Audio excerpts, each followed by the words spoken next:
Olá, pessoal. Desejo a paz do Senhor Jesus Cristo a cada um dos irmãos e a cada um que vai ouvir esta mensagem através desse vídeo. Hoje eu vim trazer uma palavra para os irmãos que se encontra em Marcos capítulo 7, do versículo 24, que vai falar sobre a mulher cananeia. O texto ele vai nos dizer assim: E levantando-se dali, foi para termos de Tiro e de Sidom.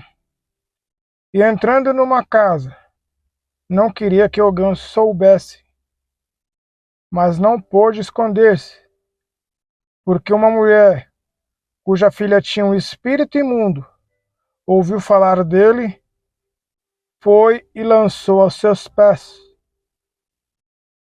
E essa mulher era grega Ciro-Fenícia, de nação, e rogava-lhe que expulsasse de sua filha o demônio. Mas Jesus disse-lhe: Deixe saciar primeiro os filhos, porque não convém tomar o pão dos filhos e lançá-lo aos cachorrinhos. Ela, porém, respondeu e disse-lhe: Sim, Senhor. Mas também os cachorrinhos comem debaixo da mesa as migalhas dos filhos. Então ele lhe disse: Por essas palavras, vai, o demônio já saiu de tua filha. E indo ela para sua casa, achou a filha deitada sobre a cama e que o demônio já tinha saído. Louvado seja Deus. É um texto bem conhecido, irmão. O contexto vai nos dizer que os fariseus chegam até Jesus e repreendem os seus discípulos pela forma de como eles comem e de como eles bebem, como eles se comportam diante do povo.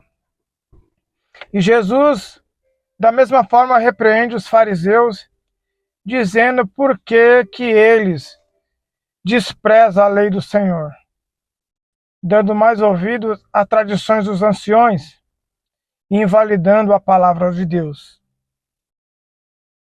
E Jesus, ele nos ensina que não é o que entra que contamina o homem, mas sim o que sai de nossa boca. E nesse decorrer em que Jesus falando esse discurso para os fariseus, ele sai e vai a um caminho de Tiro e Sidom, onde que ele se depara com uma Ciro-Fenícia, em que ela está desesperada, ela já devia ter ido em vários lugares procurar ajuda, tantas pessoas, e não teve resposta. Mas ela sai do seu lugar, da sua cidade, né? A Bíblia não descreve os quilômetros, né? Mas pode ser que ela andou muito longe para vir até ter com Jesus. Mas uma coisa é, ela ouviu falar que Jesus podia fazer. E ela vai de encontro a Cristo e lança aos seus pés para que viesse e expulsasse o demônio de sua filha. E nisso que ela lança aos pés de Jesus, falando isso, Jesus dá uma palavra bem dura para ela. Parece que Jesus não queria atendê-la, mas vemos que Jesus, ele age totalmente de uma forma que a gente não espera. De uma forma que a gente acha que vai ser e não é. E Jesus disse para ela: Deixe primeiro saciar os filhos, porque não convém tomar o pão dos filhos e lançá-lo aos cachorrinhos. Por que aos cachorrinhos? Porque ela era gentil. Porque era assim que o povo de Israel, os povos judaicos tratavam os gentios na época. O povo que não era da linhagem judaica, eles chamavam de cachorrinhos, cachorros. Mas Jesus, ele age com misericórdia, porque foi esse o propósito de Jesus vir para nos resgatar e nos dar o privilégio da redenção, de nós nos arrependermos e lançarmos aos seus pés e nos rendermos pedindo perdão de nossos pecados e confessando o Senhor como nosso Senhor e Salvador. Para que Deus venha operar em nossa vida, para que Deus venha fazer algo dentro da nossa casa, dentro de nossa família. Primeiro passo é nos arrependermos. É nos arrependermos, confessando os nossos pecados para o Senhor, mostrando para Deus que somos miseráveis pecadores e precisamos de um Salvador. E outra parte é se lançar aos pés de Jesus e confessar que sem Ele nada possamos fazer. Confessar que Ele é o Senhor e Salvador de nossa vida. Para que milagre venha acontecer dentro da nossa casa, do nosso lar, e que quando apresentamos o impossível para Deus, Deus opera o impossível. Aqui vemos que essa mulher, ela fala uma palavra para Jesus e Jesus se admira com a palavra dela. Que ela diz assim, que é no verso 28. Ela, porém, respondeu e disse-lhe: Sim, Senhor, mas também os cachorrinhos comem debaixo da mesa a migalhas dos filhos. Então ele disse-lhe: Por essa palavra vai, o demônio já saiu de tua filha. Então, tem que ter fé. Tem que ter fé, porque a Bíblia diz que sem fé é impossível agradar a Deus. Porque se não tiver fé, não acontece. Temos que crer no Senhor, saber que Ele pode fazer o impossível acontecer na nossa vida. Essa mulher, ela gastou tudo. Ela foi em vários lugares, passou por muitas pessoas e via que não tinha solução. Mas quando ouviu falar de Jesus, ela sai da sua zona de conforto, ela sai da sua cidade, agora caminha de encontro a Cristo para falar com Ele, para Ele vir até a casa dela. Porque a filha dela sofria por uma possessão demoníaca, em que o demônio perturbava. E a mulher já não via mais, já não sabia mais o que fazer. Mas ela toma uma atitude e ir de encontro ao Senhor Jesus. Porque Jesus é o caminho. É Ele que opera o milagre. Jesus é o caminho, a verdade e a vida. Ninguém pode ir ao Pai senão por Ele. Louvado seja Deus. E essa mulher, ela vai. E ela, chegando à tua casa, ela encontrou a sua filha deitada sobre a cama e o demônio já tinha saído. Porque Jesus ordenou. Quando é para acontecer o milagre, é debaixo de uma palavra que Deus fala. Às vezes tem coisas que não acontecem porque tem um tempo determinado por Deus. As coisas acontecem de acordo como Deus quer e não como nós queremos. Às vezes passamos por lutas, dificuldades, por aflições. Louvado seja Deus.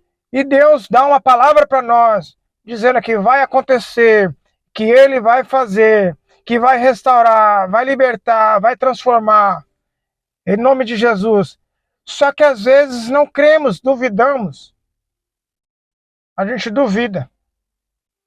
Porque a palavra do Senhor, ela nos diz no capítulo 28, louvado seja Deus. No capítulo 28, glória a Jesus. Louvado seja o teu santo nome, Senhor. Aleluia. Que os apóstolos duvidaram da ressurreição de Cristo. Que está lá no verso 17. E quando ouviram, adoraram, mas alguns duvidaram. Os apóstolos andou com Jesus, viram os milagres, teve o privilégio de sair na missão de 70 e fazer milagres através do nome de Jesus. Viu Lázaro ressuscitado, depois de 4 dias morto, e viveram experiências extraordinárias, e Jesus disse que ele ia ser morto, em nome de Jesus ele ia passar por dores, aflições, ia ser crucificado e morto pelos principais sacerdotes da época. Mas ele falou que ia ressuscitar ao 3º dia. Mas quando isso acontece, enquanto Maria Madalena, Maria, mãe de Jesus, vai ao sepulcro e vê ele aberto, encontra o anjo, e o anjo diz para eles terem com o discípulo e falar que Jesus ressuscitou. Eles saem de lá e vai até o sepulcro. E quando volta, Jesus aparece ressurreto, aleluia, no cenáculo, para com os discípulos, mas alguns duvidaram. O próprio Tomé, ele disse que se não tocasse nas pregaduras, nos furos, na mão do Senhor, ele de modo algum creria. Então vemos que ter experiências com o Senhor, isso não significa que vamos ter uma vida íntegra com Deus. Às vezes duvidamos, vemos milagres, prodígios, mas ainda queremos prova. Mas uma coisa é que Deus não precisa provar nada para ninguém, porque Ele é soberano. Todo poder está nas mãos do Senhor, porque o Senhor é o poder. Amém? Glória a Deus. E essa mulher, ela fez isso. Ela sai de um lugar em que nada acontece. É que ela está recebendo só palavras contrárias sobre a filha dela. Talvez pessoas disseram para você que o teu filho não tem jeito, que os seus projetos não se concretizarão e que seus sonhos não acontecerão. Creia na palavra de Deus. Creia em que o Senhor diz a respeito de você. O mundo pode dizer de você muitas coisas, que você não consegue, você não chega, que você é um fracassado. Mas tudo é possível para o que crê no Senhor. Essa mulher ouviu falar de Jesus e creu por ouvir. Por ouvir. E ela, por ouvir que Jesus podia fazer, e que podia libertar, e que podia restaurar o lar dela, ela sai da sua casa. Quantos não dão desculpas para o Senhor, para não buscar a presença de Deus? Tem dias de culto na igreja, dão desculpa. Ah, que eu estou cansado, que eu estou assim, assado. Mas uma coisa que Deus não aceita é a nossa desculpa. Moisés tentou dar desculpa para o Senhor. Mas se Deus te chamou, é com você que Ele conta. Deus chamou você, porque Ele viu algo em você, e Ele quer usar você na obra do Senhor. Amém? É uma palavra que Deus colocou no meu coração, irmãos. E fica com essa mensagem. Se lance aos pés de Jesus. Porque às vezes você se sente incapaz de fazer algo para o Senhor, você se sente tímido, não se sente desencorajado. Não se preocupe, somente se lance. Porque quem capacita é Deus. Ele que faz a obra. A Bíblia nos diz que sem o Senhor nada possamos fazer. Então comece a ter mais intimidade com o Senhor. Dobre teu joelho, busque a presença de Deus. Fala, Senhor, estou aqui. Eu não sei o que fazer. Quero ser mais útil na tua obra. Quero fazer a tua obra com excelência. Me capacite, ó Deus. É só se lançar nos pés de Jesus que Ele fará o milagre. Ele fará a obra. O Espírito Santo se encarregará de fazer a obra. Amém? Fique com essa mensagem e que Deus abençoe a todos. Louvado seja Deus.